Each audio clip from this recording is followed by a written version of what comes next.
देखने में आता है कि सर्वत्र ही उत्सव है, उमंग है, उल्लास है, तरंग है। उदासी मनुष्य के जीवन में खुद के लगातार बनती जाती है। उदासी होने का एक कारण ये होता है कि प्रकृति तो हर पल नई होती जाती है, उसमें नवीनता का संचार होता रहता है और हम हर पल पुराने पुराने पुराने जीर्ण शीर्ण होते जाते हैं। उम्र बढ़ने से हमारा नयापन समाप्त नहीं होना चाहिए। कोई बूढ़ा हो गया तो बूढ़ेपन में भी एक सौंदर्य है, उसमें भी अपना एक आकर्षण है, लेकिन उस आकर्षण को बनाए रखना चाहिए। कभी रूप का आकर्षण रहता है, बल का आकर्षण रहता है, लेकिन फिर गुणों का आकर्षण रहता है, आपकी अपनी प्रतिभा का आकर्षण रहता है, आपके विचारों का आकर्षण रहता है, आपकी जीवन शैली का आकर्षण रहता है। अपने आप को स्वयं पसंद करना सीखें सबसे पहले तो। जो लोग खुद को हर समय दोष देते रहते हैं, किस्मत को दोष देंगे, मेरे साथ अच्छा नहीं हुआ, हमेशा ही बुरा हुआ है, धोखा ही धोखा मिला है, संसार संसार की तरह चलता है। अपने आप को हर पल संभालना होता है। मार्ग में जब बाधा आ जाती है, आप रास्ता थोड़ा घूम करके अपनी यात्रा आगे बढ़ाते हैं। आगे बढ़ने को रोकना नहीं चाहिए। सबसे बड़ी चीज है कि आप देखते हैं कि इन दिनों वसंत ऋतु के समय में हर पेड़ अपना नवीनीकरण करता है। पुराने पीले पत्ते गिर जाएंगे, नई कोंपलें फूटेंगी और पूरा परिवर्तन होता है। आपके देह के अंदर भी आप आश्चर्य करेंगे कि आपकी त्वचा, आपकी चमड़ी ये भी बदल रही है, आपके सेल्स बदल रहे हैं, आपके शरीर का पूरा भाग बदल जाता है। एक एक चीज बदल रही होती है, लेकिन फिर भी क्योंकि प्रकृति आपको नया बनाने में लगी रहती है, लेकिन हम लोग जहां अटके रहते हैं पुरानी कड़वाहट के साथ, तो उसे छोड़ना नहीं चाहते। प्रकृति में तो अपना नियम है, पुराने पीले पत्ते गिर जाएंगे और फिर नई कोंपलें आएंगी और उसी के साथ में देखते हैं कि पूरी प्रकृति नई हो जाती है। और कुछ वृक्ष ऐसे हैं जो वसंत आने का सबसे पहले परिचय देते हैं कि वसंत आ गई। आप वन में जाएं तो वहां पर सबसे पहले तो सरसों के फूल खिले हुए दिखाते हैं कि हाँ वसंत ऋतु आ गई। पीले पीले फूल खिले हुए दूर तक दिखाई देते हैं। महाराष्ट्र की धरती पर आप बहुत दूर दूर तक जो है, जहाँ सनफ्लावर ये सूरजमुखी की खेती होती है, मीलों तक सूरजमुखी के फूल सूरज की ओर मुख करके खड़े हुए हैं। छोटे छोटे घास के अंदर भी छोटे छोटे फूल खिल करके पता दे रहे होते हैं कि बदलो, वसंत आ गया। मजे की बात यह है कि आप देखते हैं कि जिस समय गुलाब के पौधे पर सारे पत्ते गिर चुके होते हैं और लगता है कि सारे वृक्षों के पत्ते भी नीचे गिर गए, तो पतझड़ का मौसम है। तो पतझड़ किसी भी जीवन में आता ही है, एक बार तो आता है। लगता है हमारे पास कुछ है ही नहीं,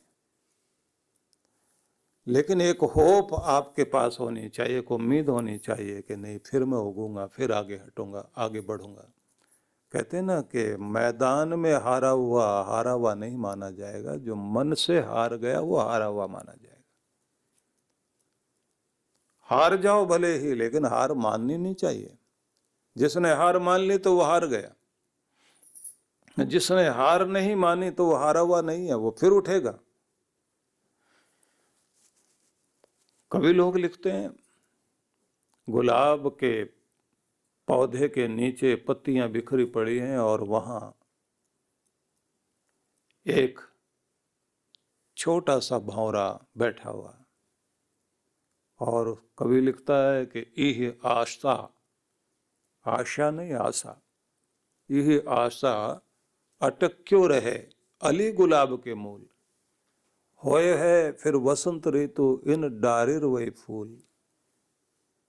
कितने सारे छोटे छोटे कीट पतंग जब फूल खिले हुए थे उस समय मंडराते हुए दिखाई देते हैं, लेकिन ये भंवरा बैठा हुआ जड़ के अंदर। क्यों? एक ही आश है उसके मन में, एक आशा है उसके मन में। होए है फिर वसंत ऋतु इन डारिर वही फूल। वसंत ऋतु आएगी, इन डालों पर फिर फूल खिलेंगे, फिर मुझे उड़ने का अवसर मिलेगा, फिर आनंद लेने का मौका मिलेगा। एक आस व्यक्ति को आगे बढ़ाती है और वो आस ही विश्वास बनाए रखती है। ये विश्वास और ये आस ही आपके जीवन की वसंत ऋतु है। बीमार हो तो उम्मीद रखो फिर ठीक होगा, पिछड़ गए हो तो फिर से उम्मीद रखो कि फिर से जीवन आगे बढ़ रहा है, कुछ अच्छा हो रहा है। आप कहीं भी असफल हैं तो उसका मतलब ये नहीं है कि आप अपने आप को ये मानकर बैठ जाएं कि बस यही कुछ रहेगा, आगे कुछ होने वाला नहीं है। तो इसलिए अपने आप को, अपने विचारों को, अपने मन और मस्तिष्क को जब आप नया बना लेते हैं विचारों से, तब आपकी जिंदगी में बसंत ऋतु आती है। और जिस समय आपके विचारों में पुरानापन रहता है, नहीं कुछ नहीं होने वाला, अब कुछ नहीं हो सकता, जो किस्मत में मिलना होगा मिल जाएगा, और ऐसे हमने दोहे बना रखे हैं, जो भाग्य में होगा भाग कर आएगा, और जो भाग्य में होगा नहीं हो तो भाग ही जाएगा। अब अगर इस दोहे को लेकर के आप बैठे रहेंगे तो फिर तो राम भरोसे बैठकर रहो खाट पर सोए, अनहोनी होनी नहीं, होनी हो सो होए। तो फिर तो जो होना है वो होगा। किसान फिर बीज बोएगा ही नहीं, उगना होगा उग जाएगा, अपने आप उग जाएगा। विद्यार्थी फिर पढ़ेगा ही नहीं, जो कुछ होना जीवन में हो जाएगा। फौजी को भी लड़ने की जरूरत नहीं है, जीतना होगा जीत जाएंगे, हारना होगा हार जाएंगे, मरना होगा मर जाएंगे, जीना होगा जी जाएंगे। डॉक्टर भी कहेगा भैया जो कुछ भी तुम्हारा होने वाला है तो हो जाएगा, मैं क्या कर सकता हूं इसमें। इसलिए भाग्य अगर अपनी जगह कुछ भी कर रहा है तो ये ध्यान रख लेना चाहिए, आपके हाथ में उसने, परमात्मा ने, ब्रह्मा ने कलम आपके हाथ में भी दी है। किस्मत आएगी वो अपना काम करेगी, लेकिन आप अपनी किस्मत को और बेहतर बना सकते हो। बदकिस्मती को, दुर्भाग्य को आप थोड़ा ठीक कर सकते हो, सौभाग्य को और परम सौभाग्य बना सकते हो। चुनौतियों से जीतने की शक्ति ही आपके जीवन की वसंत ऋतु है। तो आइए फिर हम लोग वहीं चलते हैं जहाँ से हम लोग कल आगे बढ़ रहे थे। आपसे मैंने ये कहा था कि हमारे पवित्र ग्रंथों में जो कुछ कहा गया है कि आप किस तरह से प्रभु की राह में चलेंगे, तो आदि शंकराचार्य ने कहा उत्तमा सहजावस्था, मध्यमा ध्यान धारणा, कनिष्ठा शास्त्र चिंता च, तीर्थ यात्रा अधमा अधमा। कोई भी छोटे से छोटा साधन आप अपने जीवन में अपनाते हैं, वह आपके जीवन का छोटे से छोटा साधन वो आपकी तीर्थ यात्रा है। और तीर्थ को भी समझना हो तो तीर्थ को समझने से पहले तीर को समझिए। तीर से मतलब वो तीर धनुष बाण नहीं, तीर का मतलब हो गया तट, नदी का तीर। तो इस तीर से, इस किनारे से उस किनारे लग जाना, इसको बोलते हैं उत्तीर्ण हो गया, पास हो गया। और हर एक को पास होना होता है, पास फेल वाला, कि आप सफल हो गए, उत्तीर्ण हो गए। एग्जाम्स में आपने पास आउट करके आप निकल आए, सर्टिफिकेट आपको मिल गया, तो आपने एक किनारे से दूसरे किनारे चले गए, तो इसको बोला जाता है कि वह उत्तीर्ण हो गया, इस तीर से उस तीर पर पहुंच गया। अब इसी से बना है एक शब्द और, तीर्थ। जिसका मतलब होता है इस तीर से, इस भव सागर से उस सागर तक, मतलब उस किनारे तक आप तर गए। जिसको तैरना आ गया, जिसको पार होना आ गया, जो तारे वो तीर्थ है। जो आपको तरने का रास्ता दे, जो आपको डूबने से बचाए, वो तीर्थ। तो कहते हैं कि एक छोटे से छोटा साधन भी आपके लिए तीर्थ है। इसलिए शुरुआत में तो अपने आप को, अपनी भक्ति को आगे बढ़ाने के लिए सभी लोगों को कोई न कोई साधन, छोटा मोटा कुछ भी करते रहना चाहिए।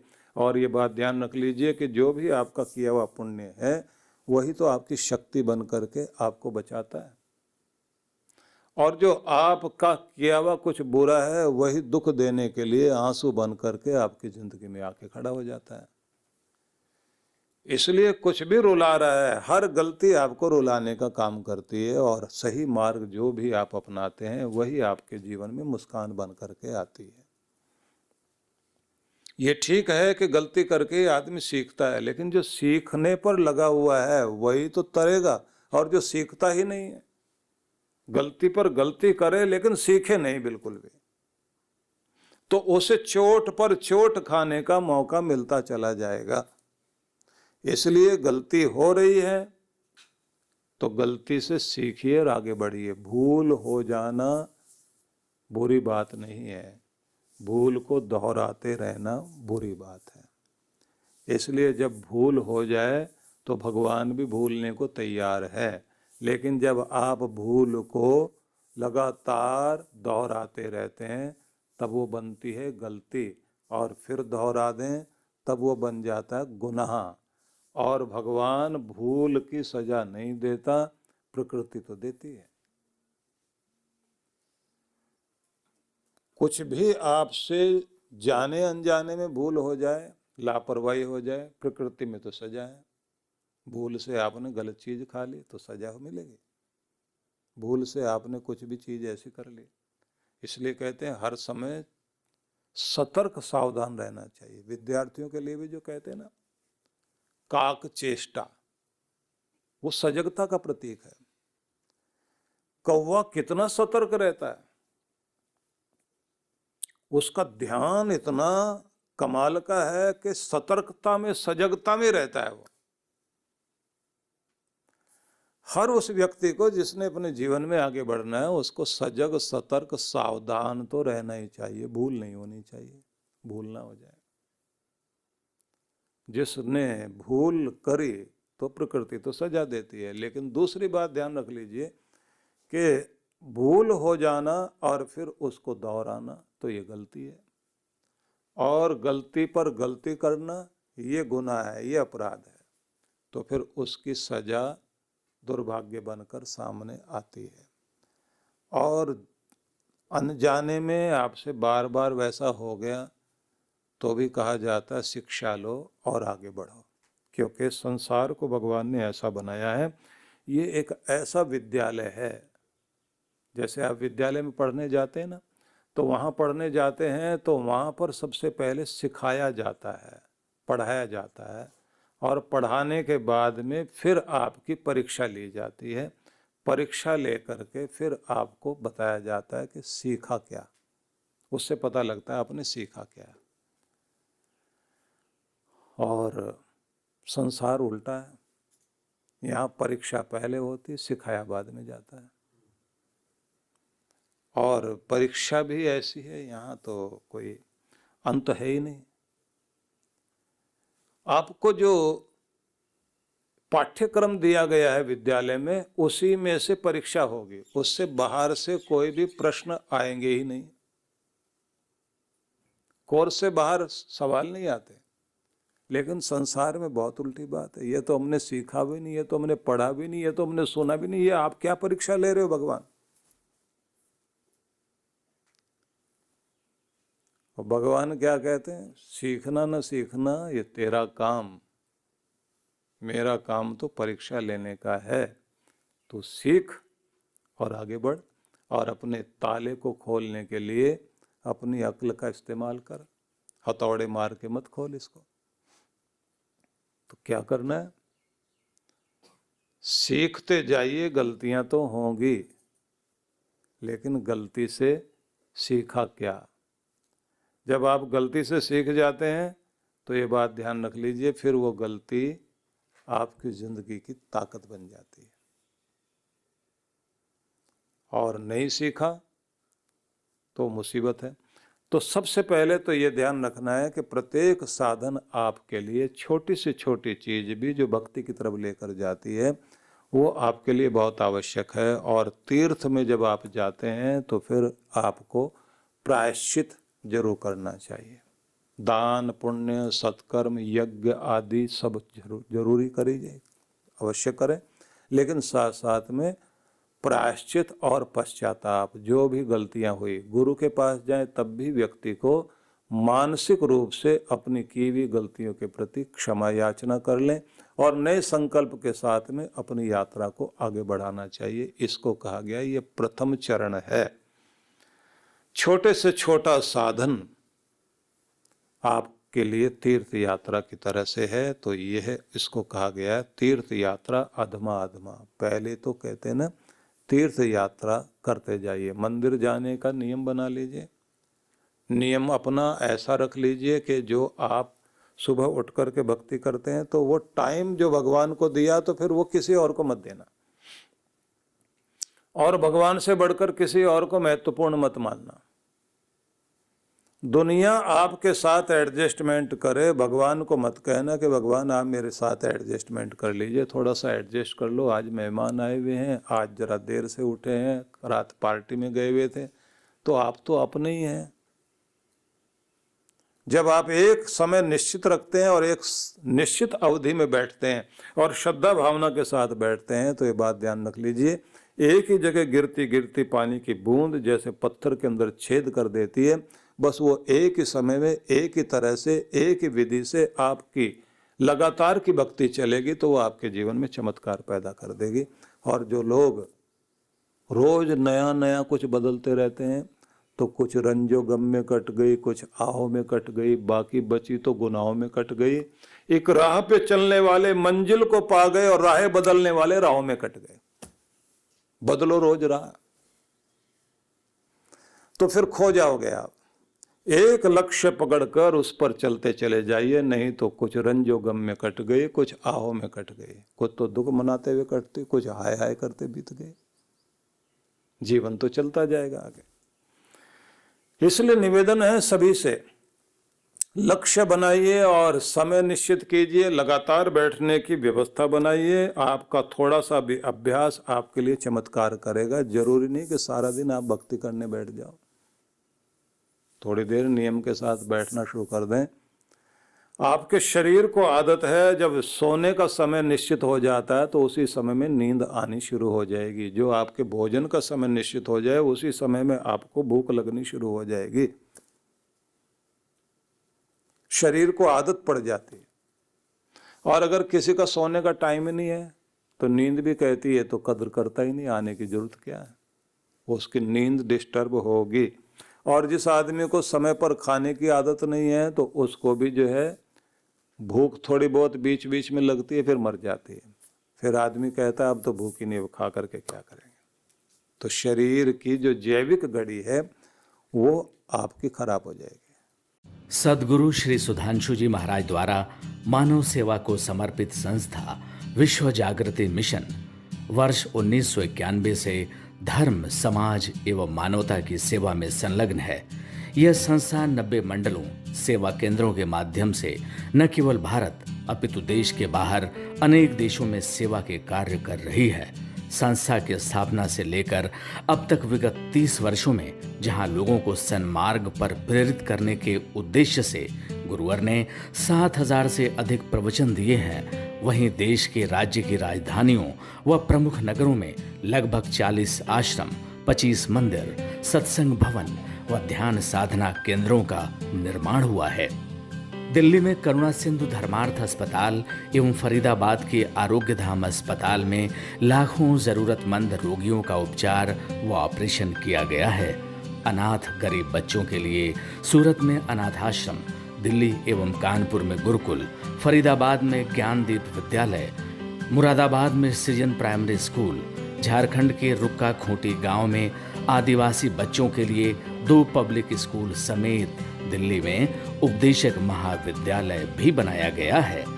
इन शैक्षणिक संस्थाओं में लगभग 2500 बच्चों को शिक्षित व संस्कारित किया जाता है। दिल्ली के आनंदधाम आश्रम में जहां वृद्धाश्रम एवं वानप्रस्थ संचालित हैं, वहीं आश्रम की कामधेनु गौशाला में 125 गौओं की सेवा की जाती है।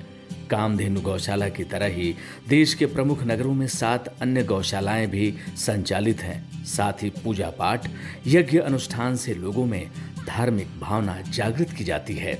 ओम अग्नये सप्तजिह्वाय स्वाहा, ओम अग्नये हव्यवाहनाय स्वाहा, ओम अग्नये शोधनजाताय स्वाहा। गरीब जरूरतमंद महिलाओं को सक्षम बनाने के लिए जहां कई तरह के प्रशिक्षण दिए जाते हैं, वहीं गरीब कन्याओं के विवाह में सहयोग भी किया जाता है।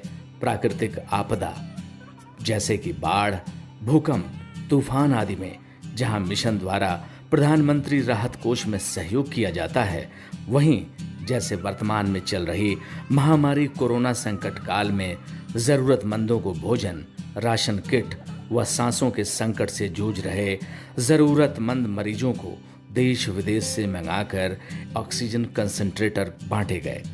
मानव सेवा को ईश्वर भक्ति मानते हुए सेवा परमो धर्म के भाव से विश्व जागृति मिशन के सेवा कार्य निरंतर जारी हैं।